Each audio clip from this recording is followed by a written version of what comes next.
Well, let's start today's session. I want to say hello, everybody, and welcome back to MasterAdvisor. Today is November 4th, 2021, and this is episode number 41.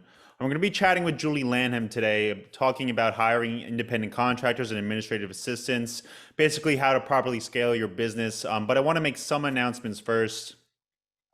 I know everybody is used to it at this point, but I just want to remind you that speaker view is the best way to watch today's session. And also the chat is open for all you to participate in. I also want to thank everyone for joining us 2 weeks ago on the luxury travel session with Angela Hughes. I really did learn a lot from Angela, and I hope you all did too. I want to just remind everyone, for those of you who missed it or want to rewatch it, you can head to our training page on travelmarketreport.com, or you can head to our YouTube page to catch it for free and on demand whenever you have time.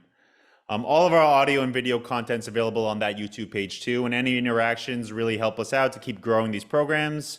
Everything's free on that page, so leave a comment or a review on YouTube, on any of the podcast platforms that we publish on too, and you'll be helping us keep this community growing and keep helping travel advisors grow their business. Okay. So let's kick off today's session, because I know this is one a lot of people are going to have questions on, and hopefully we can grab them as we go along today.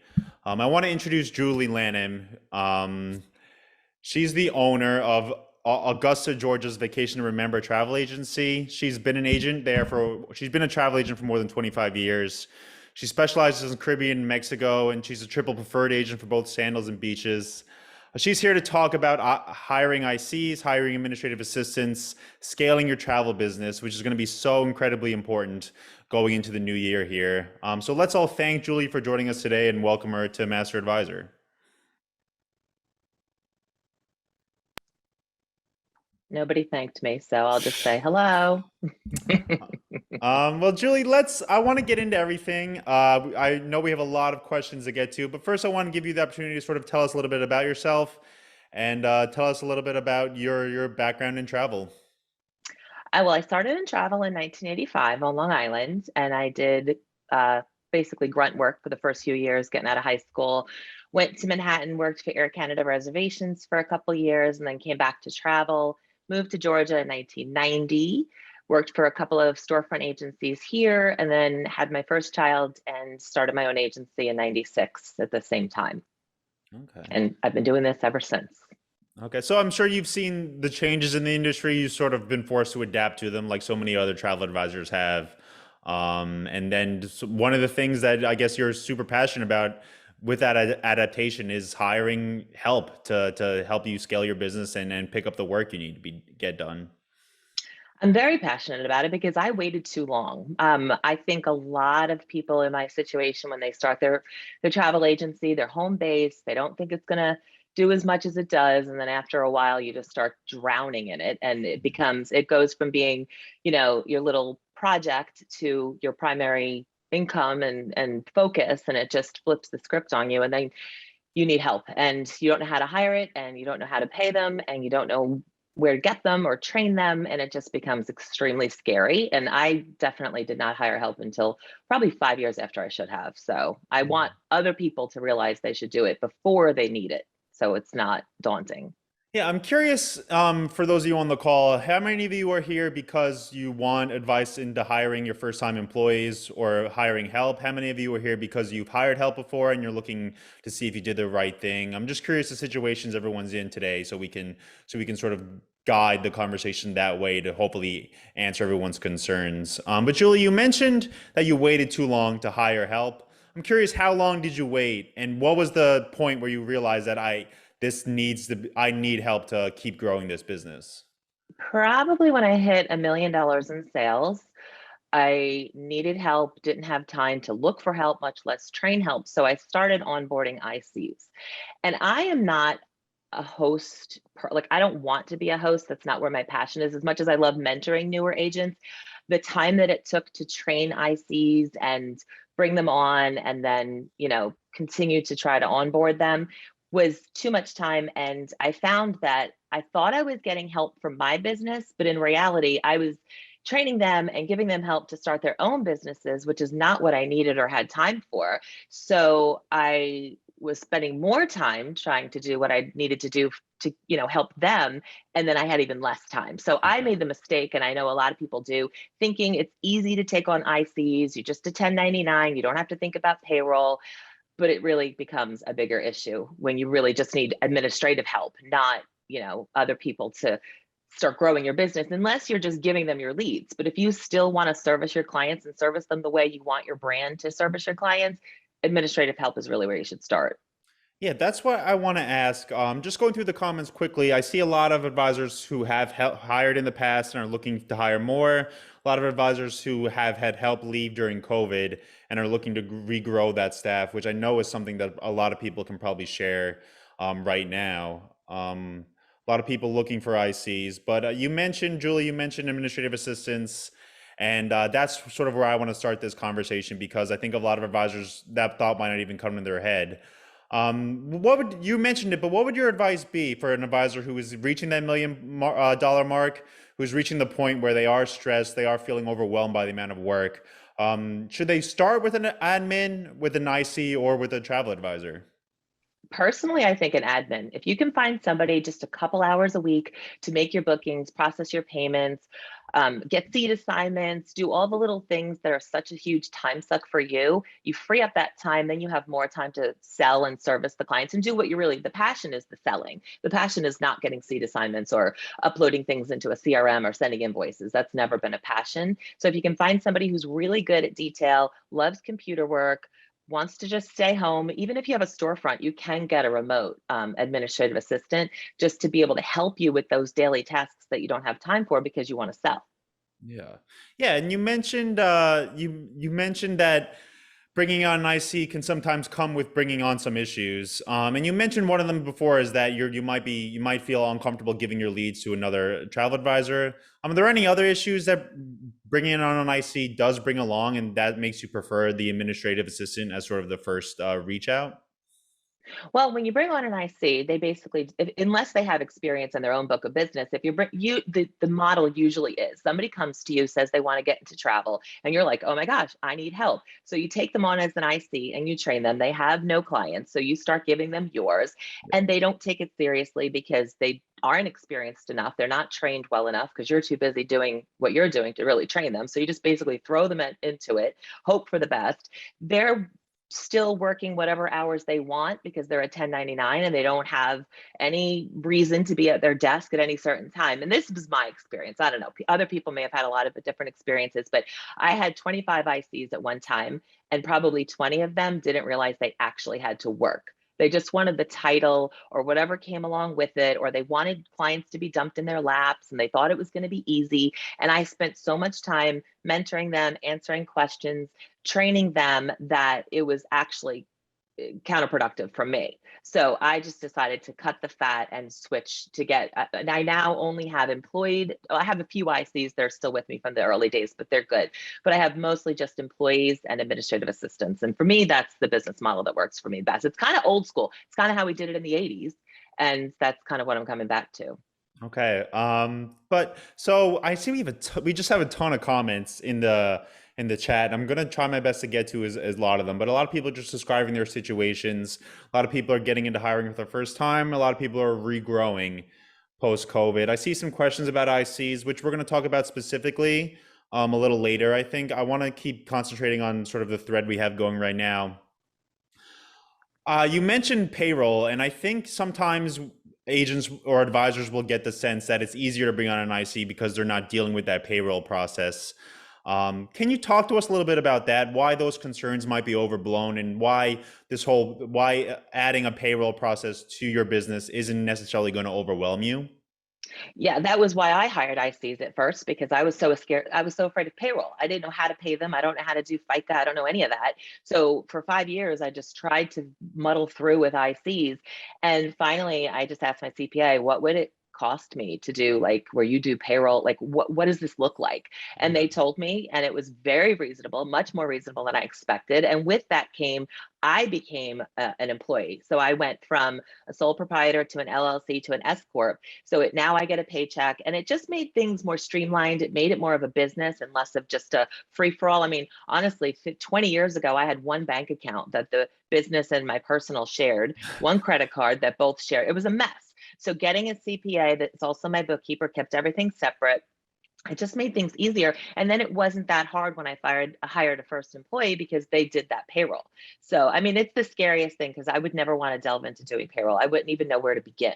So, and there's a cost involved in this. I mean, having to pay a bookkeeper every month and then an employee is definitely a scary thing. But the more money you spend, the more money you make because you free up your time. I mean, my sales doubled in the first year I hired help. So the minute I could focus on, I mean, I'm focusing on the big ticket items and they're focusing on the things that don't bring in an income. So it just, I mean, honestly, my first assistant, all she did the first 6 months was register bookings with hotels. And I made more money in those bonus checks than I paid her for those 6 months. So for me, that was the eye-opening thing. Like, oh, okay, I really need this help because it's going to help you grow.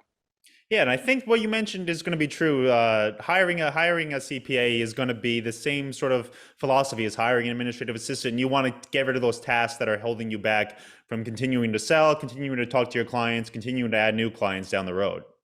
Exactly. Yeah. The more help you get with the stuff that takes you hours and hours and hours, the better off you're going to be. You're just going to free up so much time to make the money. I mean, the money is being made when you're selling. I mean, honestly, I have this analogy and it's probably obnoxious, but I look at us like surgeons and our admins like nurses. I mean, we do the surgery, we waltz in, we waltz out, they do all the hard stuff. And I mean, everybody wins. The clients get our undivided attention when we're planning the trip. The worst thing you could do is tell a client you can't start planning their trip because you're too busy invoicing and getting seats and doing all the other things that, I mean, you want to work in, on your business, not in your business, but you also want to work in your business. So it's like this twofold thing. But the menial tasks that you don't have time for really need to be farmed out. Whether you get a VA, which that's another topic we can talk about if you want, or just some stay-at-home mom that wants to make a few extra bucks each week, you got to get help. If you're just doing it alone and you're at the $1 million mark, you need help.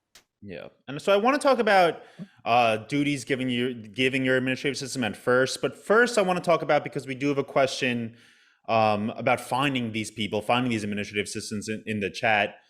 How do you find these administrative assistants? How have you personally done it? What advice would you give people who are looking to find talent to come on to their agency? So the first one that I hired was a former client. I had booked her honeymoon and she had just moved to town and she was just looking for something to do. And we just had a conversation and it worked.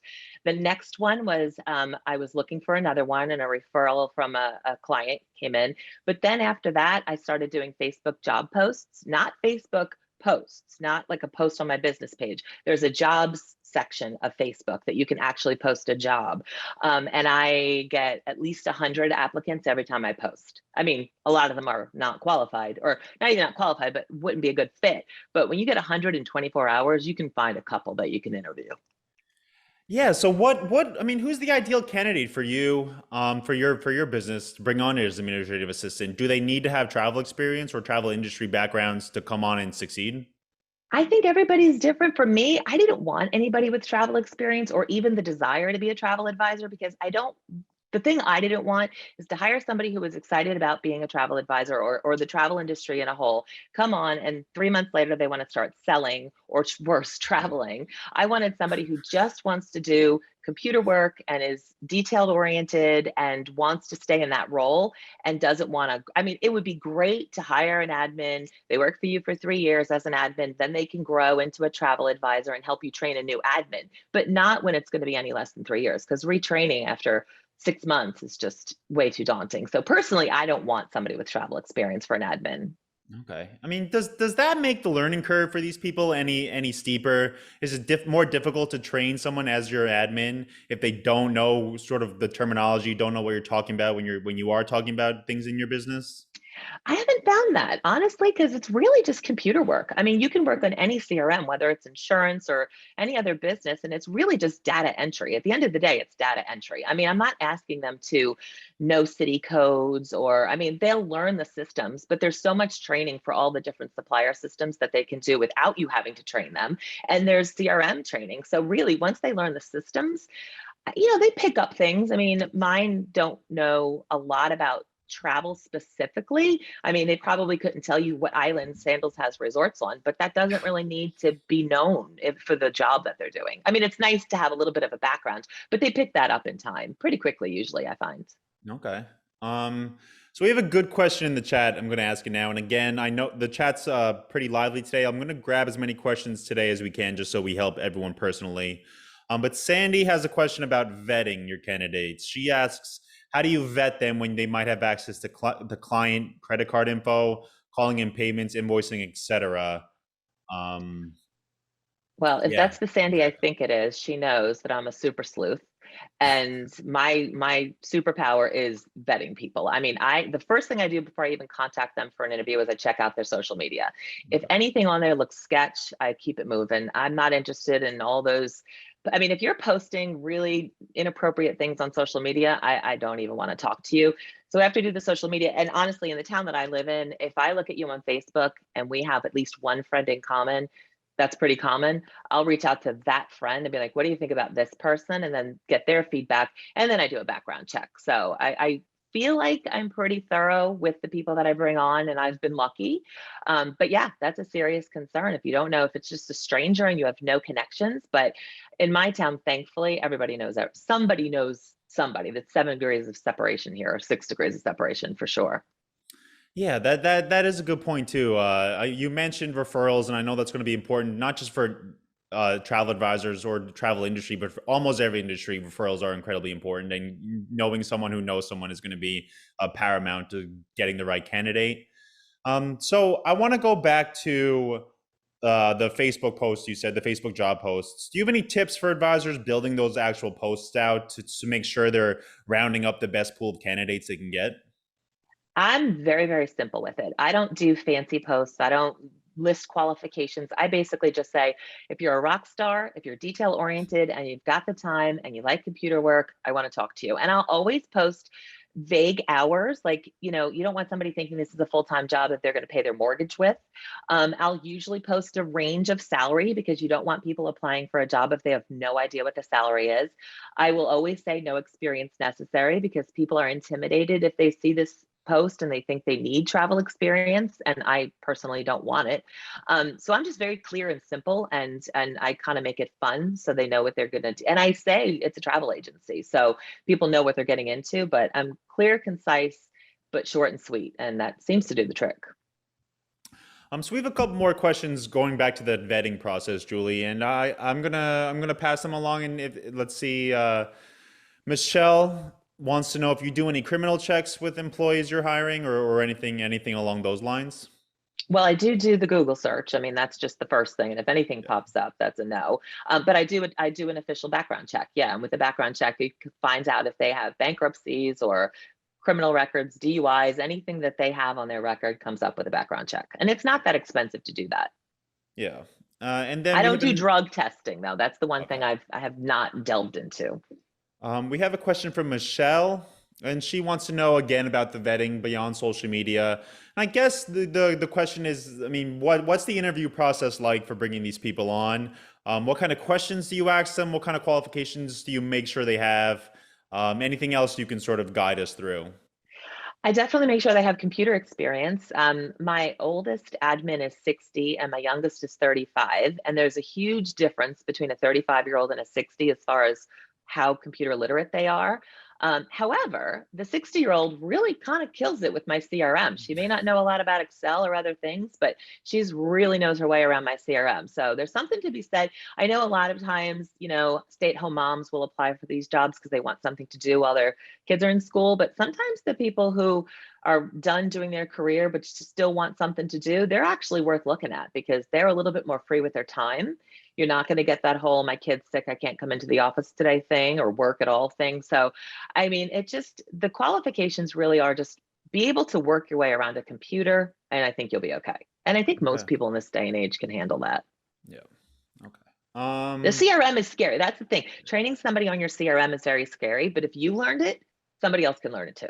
Okay. So we have a comment. I think it's interesting. We have an interesting comment from Kevin Quinn in the chat, and he says he hired a company to do their police checks, their financial checks, et cetera, and it cost them around $75 Canadian per applicant. So which is Yeah. another option. Again, there's going to be a ton of options to vet and to round up candidates. You mentioned Facebook posts, Julie, and those I know you mentioned those are free, correct? Yeah. I mean, Yeah. you can post as many as you want. You can leave it up for 30 days. You can go through they actually apply on Facebook. So the application is there. They can attach a resume. It's just a super easy way. And then you don't even have to search them on Facebook because you have their Facebook from the application. So it's just kind of like a 1-2 punch in that process. I've had a lot of success with the Facebook jobs. Yeah, and I know other people have had success with other social media platforms. I know LinkedIn's a big one, especially for career people. So there's going to be a lot of options for everyone, and I think it's coming to a point of realizing which one's best for you and your business, and obviously you realize that the Facebook job posts are the best ones for you. For now, because I was always looking for part-time help. I don't want one full-time person that if they get sick or travel that I have no one. I like to have a job sharing situation. So I have two that work in the office. One works in the mornings, one works in the afternoons. And if one's out, the other one fills in. So I never don't have help. I don't even think I can get through a day without having help. So for Okay. me, that works for me. Okay. So I see some more questions coming in. I think I'm going to grab this one from Mindy, and then I want to talk about the hours initially that these admins can work and their tasks and things like that. But Mindy just wants to know, do you use the Facebook jobs? Is that exclusively for salary employees, or can you post an IC position on there too? I Do you think you know? can post Yeah. anything. I don't think that there's any qualifications that you have to follow. I think you can post anything. Okay. So let's talk about we vetted these admins. We've interviewed them. We've decided they're the right fit for us. What's your advice for sort of starting them out? How many hours a week would you have them work? And then what are the first tasks you would give them? My first one was 5 hours a week. And I only had her registering bookings with hotels because it got to the point where I knew I was leaving a lot of money on the table and my production. All of these hotels didn't know I was producing for them because I was booking with tour operators. So they had no idea. So there was a twofold reason why I needed that done. That was and I really wanted somebody to run my credit cards, but I was way too afraid to give that away. I was positive they would be running $1 million on every client's credit card accidentally, and I would be liable for all of it. So I waited probably a year before I let her start touching credit cards or even looking at credit cards. So the first task was registering bookings. Then I moved her into making the bookings with the suppliers and just like looking at it after she did it, making sure it was all correct and the names were right and everything went good there. So then I moved on to running credit cards. And honestly, in the 7 or 8 years that I've had administrative help, there's been one credit card mistake and it was quickly found and easily rectified. So for the amount of time that's freed up, that was worth that risk for me. I mean, it's interesting because I know I've seen questions in the chat about this, and I know that's a concern of a lot of advisors is letting administrative or admin having that information, that sensitive information.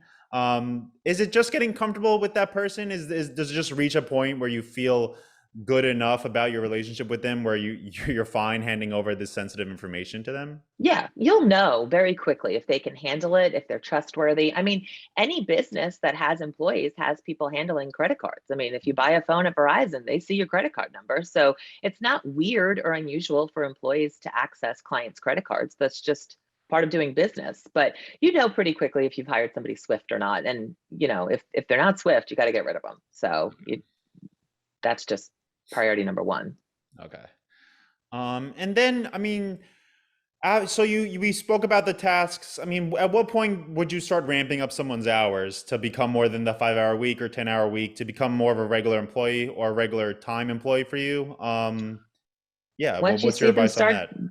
once they can handle what you're giving them, then you start just adding on the hours. I mean, right now, between the three of the ones that I have, they probably work 50 hours a week total. So it's more than a full-time position if only one person was doing it. But I mean, it takes time. I mean, calling Delta Vacations right now can take 2 hours just for one phone call. So they definitely need to be on the clock for a good chunk of time. And if they have stuff to do while they're on hold for Delta Vacations, it's even better. So, I mean, now I have them making bookings, processing payments, registering bookings, registering us with new suppliers we haven't used before. That's a whole process, filling out that paperwork, getting seat assignments, monitoring schedule changes. That's a huge time suck. So I have them doing that, updating my website, social media, calling clients, managing leads. I mean, there's so much for them to do. So honestly, there's not, excuse me, not enough hours in the day for them really.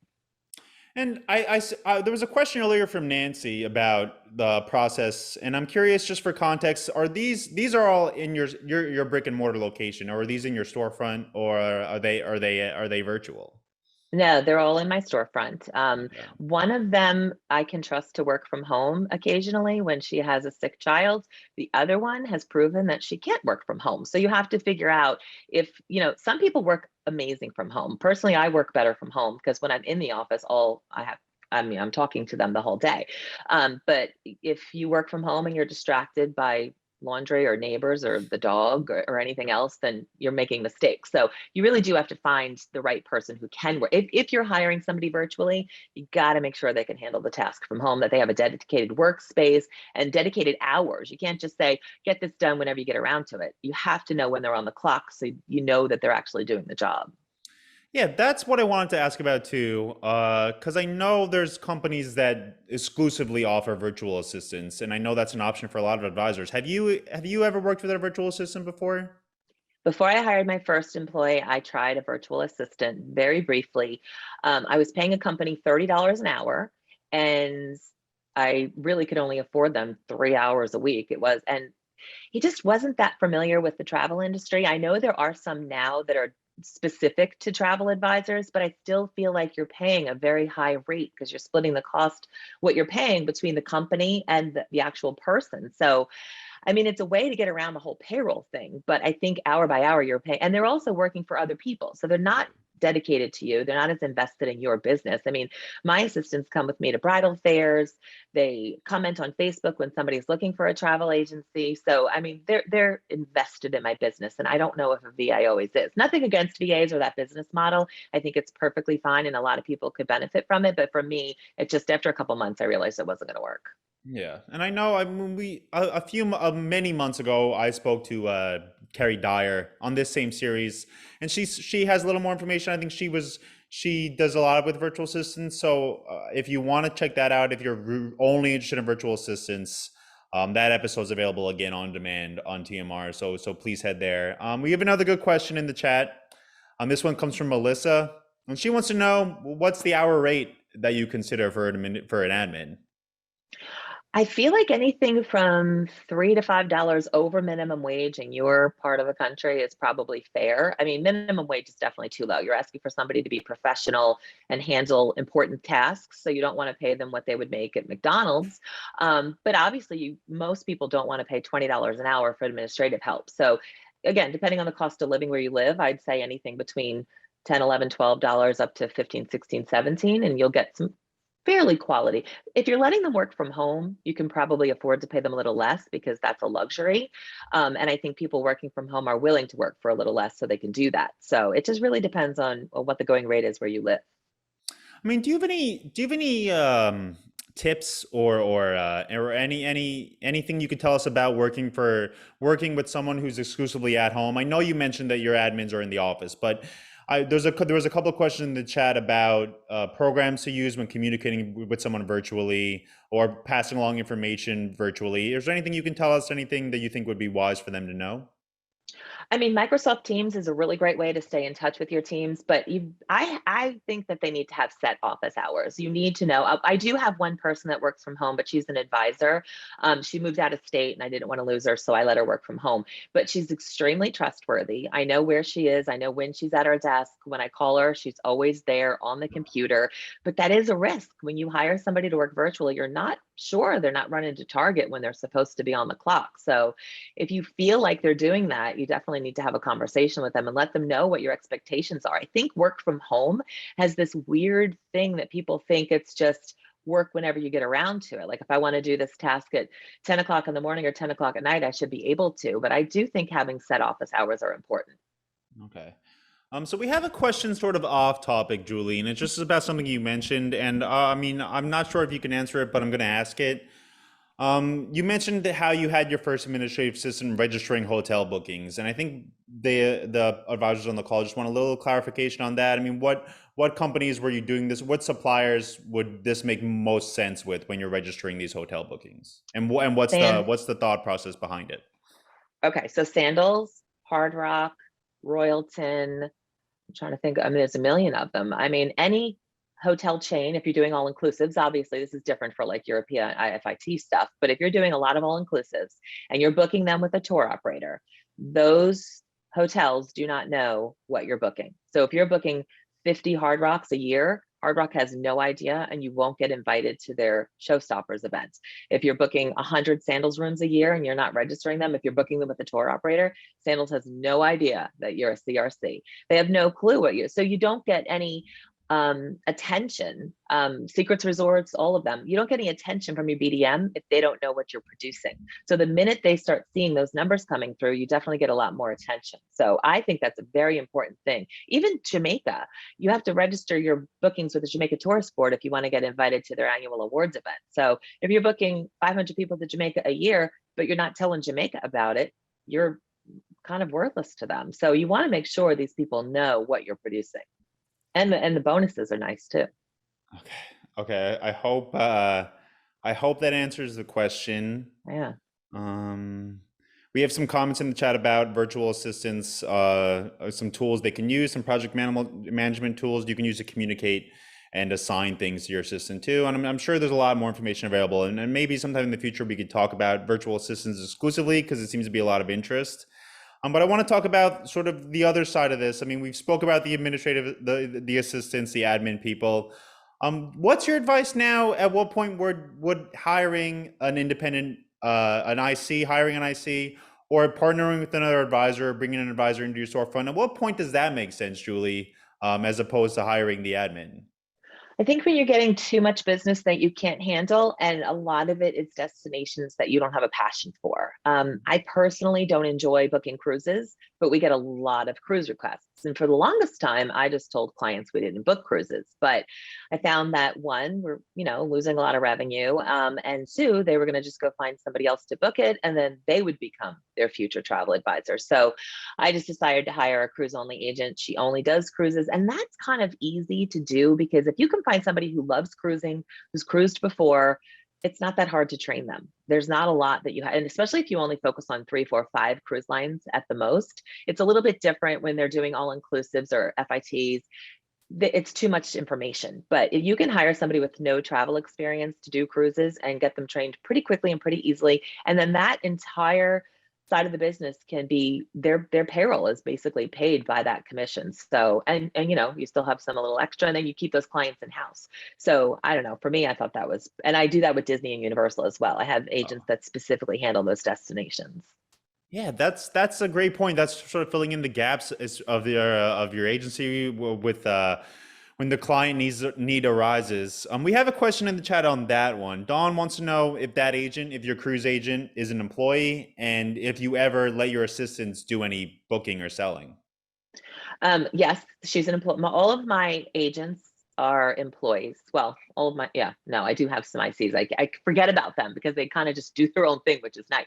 But no, my cruise agent is an employee. My Disney agent's an employee. I don't let admins work with clients on the selling just because they have no experience in that and they're too busy doing the admin stuff. But they do the admin stuff not just for me, but they also do some admin stuff for all of my advisors. So my cruise agent is really just working with clients, helping them figure out which ship and itinerary is best for them. She does get that booked and loaded into the CRM, but then my admins will do the payments and answer questions that they can answer. But no, my admins don't do any selling at all. They are strictly administrative assistants. I mean, have you ever had the situation where an admin has come to you and asks to sort of take a step in that direction and become looking for that career path to become an advisor? Shockingly, my first admin, who I thought would never, ever, ever want to sell, did flip, and she is now an IC actually, because she wanted to be more independent, only deal with her own book of business, just be able to do a few things to kind of keep herself busy in that very small niche that she wanted to focus on. So yeah, she left that role and went to do that. But I mean, I don't know that's uncommon, but I don't know if it's common. Okay. Okay. So again, we have about 15 or so minutes left. So if there's any other questions, I see another one just came in. If there's any other questions, drop them in the chat, and I'll do my best to pass them along. So Julie, the IC versus staff, the IC versus payroll relationship for your people who are selling. I'm curious what the differentiation is between that. Why would you prefer one and the other? What situation would you rather have an independent contractor, and what situation would you rather have someone on staff selling? For me, the independent contractors tend to take a lot of time answering questions that, if they're only getting a couple of inquiries a quarter and they're not selling that much, but they keep asking you the same questions over and over, to me, it takes a lot of time, and it's not worth the small percentage of commission that we keep. So the host business model isn't one that I'm in love with. But for me, I mean, I know a lot of people kill it with hosting. It's just not my personal passion. I like to work with my employees more closely, and I like to know who's representing my business. A few of my ICs operate as their own business name. A few of them operate as my business name. And sometimes I'm a little uncomfortable if I don't love what they're putting out there on social media or just how they present themselves in the community. So I'm kind of struggling with that myself right now because, I've built a business and a brand and I want to keep it consistent. And I just don't know if I want everybody out there just doing whatever they want to do. And if they're a 1099, they can. There's nothing you can, if they take a week to respond to a client and they're operating under your business name, that looks bad on you. So I kind of don't love that. Okay. We have a question in the chat about ICs. I mean, they want to know. One advisor wants to know if you charge an annual fee to them. I don't, and I should, because of the CRM that they get and all the help they get. But again, I never really set out to be a host. I only took on ICs in the beginning because it was just, I thought, the cheaper, easier way to get help. And when you need help, you take it any way you can get it. And I feel like that was probably, I got burned a lot by a lot of ICs, sucked a lot of time, produced nothing, and then they ghost you. If they're not selling and they're just not producing, and then you're trying to reach them to see if they are doing anything, and they just kind of go quietly away, and then you know what you need to know. But it's a lot of time invested on the upfront, and for me, it hasn't really worked out great. Okay. And I mean, there's so many questions in the chat about ICs, and we're going to try to get to a few more, but it seems to come down to what we mentioned at the beginning of the call is that payroll component seems daunting for so many people, but in reality, it's not if you get the right help on the CPA end. Right. Just get a bookkeeper and don't even think about it. Yeah, I would never even attempt payroll. I know I would screw that up. That's not for that. I'll register bookings. I'd rather do that than payroll. So if you just your CPA can do your bookkeeping more than likely. So, I mean, it's usually somebody on their staff.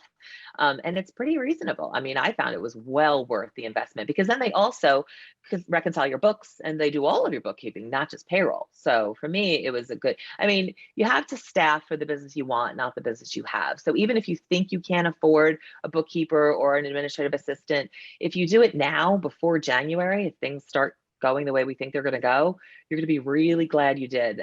Training, I think, is another thing that a lot of advisors are afraid of. The payroll thing is fear number one. The training is fear number two. But if you get somebody in there and let them do all the trainings that all of the suppliers offer, you don't even have to start training until they get that done. And once they feel comfortable with the systems, you can train them the way you want your business run, the phone answer the way you want it answered, all those things. But if you train them well, you'll never have to train again, even if you hire an advisor. Because if you hire an advisor, your admin can train them on all of your systems, and they can train future admins on all your systems. So if you could just get over that hump and do it once, it's well worth the investment. Yeah, and there's a bunch of questions, comments in the chat, sort of echoing that. There's Kate says that quote, "Staff for the business you want, not the business you have," is a great quote, and it's a good advice for a lot of advisors. We have some other quotes about ICs. We have another Kate also says that January, she's expecting it to be intense as well. But there was a question. I'm sorry I lost it. Oh, it's what you mentioned, Julie. It was training ICs, and you mentioned how important that is. And I know everyone's time is of the essence now. So, do you have any tips for that, for training ICs, for training them on the CRM, which seems to be the most important thing? Any advice for where to start, or any other thing you want to pass on? Let your admin train your ICs on the systems. I mean, anything system related, you should not be spending your time training. That it can all be farmed out, whether it's other people that work for you, other ICs even, or the companies that provide those systems for you, or YouTube. They all have training. So if you're going to sit down and spend 4 hours training somebody on your CRM, you're not using that time wisely. You need to just train them on the things that nobody else can train them on, the way you want your business run. But for systems, you should not worry about training them on that. That'll take care of itself. Yeah, and I think it goes back to also, if you're hiring the right people, that training won't be as big of a task as it might be if you hire the wrong people. So, I mean, you mentioned people with computer backgrounds or people with data entry backgrounds. Is there any other thing people should look for when they are vetting these candidates? I guess somebody just who seems professional. I mean, there are a lot of people that just don't get that coming to work means actually working. They think if they just show up, they get paid, but you actually have to work while you're there. I can't imagine finding somebody in this day and age who doesn't have a computer background. So I mean, that's kind of a wash. I mean, if you're hiring somebody in 2021, they have a computer background. I mean, they know how to use the computer. So that I think is just goes without saying. But yeah, I mean, I feel like when you're interviewing somebody, you just know if they have it or they don't. I mean, if they seem invested and interested and motivated and actually want to work, but you can probably tell that from their Facebook profile before you even interview them. So I wouldn't even bring them in for an interview if they didn't look like they were motivated professional people. Yeah. And I mean, has there ever been a situation where you've had to cut ties with an admin, or maybe you've realized you hired the wrong person? Was there ever a situation you could tell us about that sort of will help people when they're going through this process? I did hire one that I hired one because she was like a lost puppy and she really felt like she needed a home and she was so sweet and I just loved her as a person. But I realized very quickly that I should not have hired her from emotion because she needed a lot of help emotionally and just in life. She ended up driving one of my wrapped cars for several months because her car had broken down. And it just became where I was kind of babysitting her and mothering her more than just a boss. And I realized we got in too deep with her. So yeah, I had to cut ties with her. But outside of her, every other one, it's worked out beautifully. So I've been extremely lucky with hiring. I don't mean to say that it's an easy task and that you could just flippantly hire someone and it's all going to work out perfectly, but you have to start somewhere. You have to at least consider because you can't pour from an empty cup. And if you're working until 10 o'clock at night, forget the fact that you're not working on your business, you're just working in it. You can't even take care of yourself. I mean, health and wellness is really, really important if you want to be on top of your game. And if you're just dragging at 10 o'clock at night, still sending out invoices and processing payments, that's when mistakes happen. So if you can get somebody fresh to do that for you while you take care of yourself and take care of your clients, I think everybody wins. Yeah, that's a good. So I guess the point, let's don't let a lot of your emotion get in the way of the hiring the proper person. I mean, I feel like a lot of advisors or agency owners have a fear of that, Julie, of finding a wrong person and not using them not using them as an IC, instead of putting them on payroll, and thinking that they're in too deep now and thinking that this mistake can't be rectified. And that's clearly something that doesn't happen, right? No, I mean, you should be slow to hire, quick to fire. If you realize very quickly that they're not a good fit, you have to let them go. It's hard. It's so hard. I mean, especially if you like them as a person and you just don't feel like they're a good fit, but that's why you really have to vet them. You have to have a few meetings with them. I mean, I know an advisor that will have several meetings before they hire someone, and then they'll even put them in front of their other employees. I mean, it's good to have your other employees. I mean, if you have other employees and you're just adding on, have your other employees meet with them as well, because it's got to be a good fit. The company culture has to work. Everybody kind of has to be on the same page.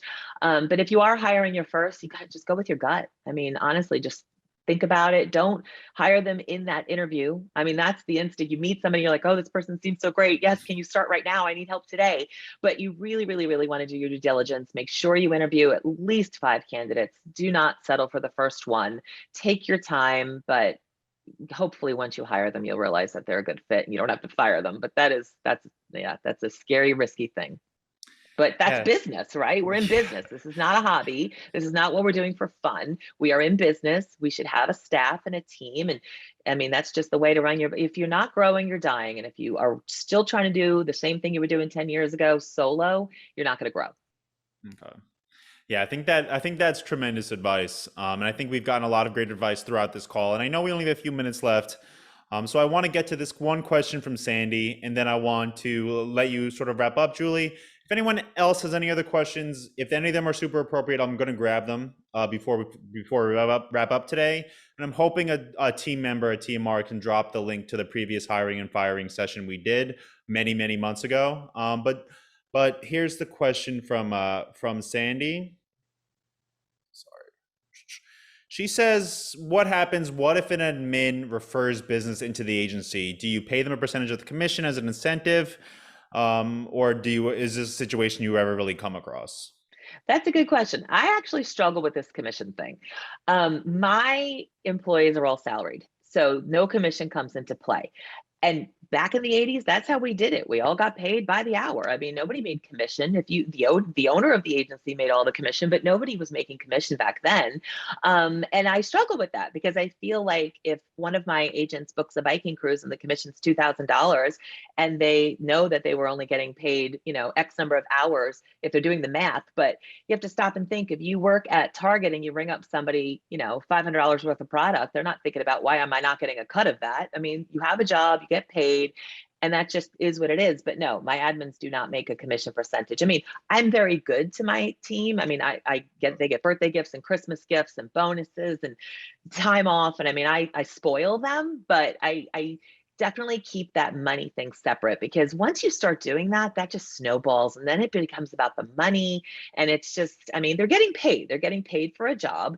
And in most cases, it's a much more comfortable job than like working at Target where you're on your feet all day ringing people up. So I don't think that the commission split for just bringing, I mean, when you're working for a company, you want them to do well. So you would think that your admins would just refer their friends and family to your company just so the business does well, and maybe they get a raise one day. But no commission split. Okay. And then we have that was a long answer for that. Sorry. No, but it's completely appropriate. The commission thing is, yeah. So we have, I'm going to take this last question from Dawn, and then Julie, I'm going to give you a couple minutes to add any other thoughts you have. This is another money question, and it sort of goes back to the beginning when you're hiring, which is good. It's going to take us full circle today. Any tips on knowing when to hire and if you have the money to invest without worrying about the payroll? I think if you're thinking about hiring, that's when you hire. Like if you're at $500,000 in sales and you're rocking it and it's fine and easy and you don't even think you need help, then you're not ready to hire. And I use $1 million as that tends to be the mark when I find that people I know in the industry start getting stressed out and start thinking, oh my gosh, how am I going to do this? How am I going to keep going? 1 million, but $1 million in carnival sales versus $1 million in, biking, it's different, but $1 million seems to be that mark. But if you think you need to hire, then you need to hire. And you probably should have already. And usually the thing is, you don't hire until you're desperate. And then you just hire the wrong person or don't train them well, or, it just becomes really messy. So if you think, I know it's hard because you don't want to spend the money. You got used to making all that commission that your agency brings in, and that's your 100% your income. But you need to look at it like a real business. The income that the travel agency is making is the business income. You get paid, your employees get paid, and then you get the dividends at the end of the year from your business, but it's a business. So if you're taking 100% of the income and profits of the commissions from every booking you make and nothing's going back into your business, I don't think it's a real business. It needs to be, there's expenses in running a business. Even if you don't have a storefront or a brick and mortar, there are expenses, and employees and salaries and all that is just one of those expenses. Yeah, and I want to say that it is great to have these kind of conversations about getting overwhelmed in your business, especially where we were about 18 months ago or so. It is nice to hear everyone in the chat saying that they are getting to the point where they need to hire someone because the business is going so well. So this is very refreshing to have these kind of conversations. And Julie, before I want to let you wrap up, I want to just say thank you for all your advice today and all your wisdom. I My learned a lot. I'm pleasure. sure everyone on the call learned a lot as well. And if there's anything else you want to say today, we have a couple minutes left. I guess just to the newer agents, or even I know agents that have been doing this 20 years and they're still just riding solo, and they're just like, well, what would an admin do? What would I have them do? I don't even know what they would do. And I mean, I had my admins make a list, and there was about 30 things on that list that they do for me every day that I can't even imagine doing. I can do them and I've done them before and I would do them if I had to, but the amount of time that they take, it just, I mean, if you don't have enough business to keep you busy 8 hours a day, then sure, you can get your own seats and all that stuff. But if you're working 16 hours a day to make sure that and you're taking 5 days to get back to a client with a quote, you need help. And don't wait until January, because then you won't have the time to train. Honestly, if you're even on the fence, even if one person on this call is on the fence, do it now. Spend the holidays getting them all ready to go. Even if they're not fully trained by January, they'll be much better off than if excuse me, than if you wait until January. So, I mean, because if you wait until January to start looking, that's a time that it takes time to find the right person, to interview them, then to train them. It's June before they're even ready. So now you're looking at 23 before they're like actually ready to go. So if you just do that now, I feel like you'll be ahead of the game. You want to be ahead of the competition. Not that we're a competition with each other, but if there's somebody else that can get a quote turned around in 24 hours and it takes you 5 days, you're going to lose that business. Well, I think that's great advice for everyone. Again, Julie, thank you so much for helping us out today. Thanks to everyone who's joined us today on the call too, and I hope to see you all back here in 2 weeks. For anyone who jumped in a little late, we're gonna have this session on demand, so you can watch it for free on your own time whenever you want. Thank you again to everyone, and hope to see you all back here in 2 weeks. Thanks. Bye. Bye.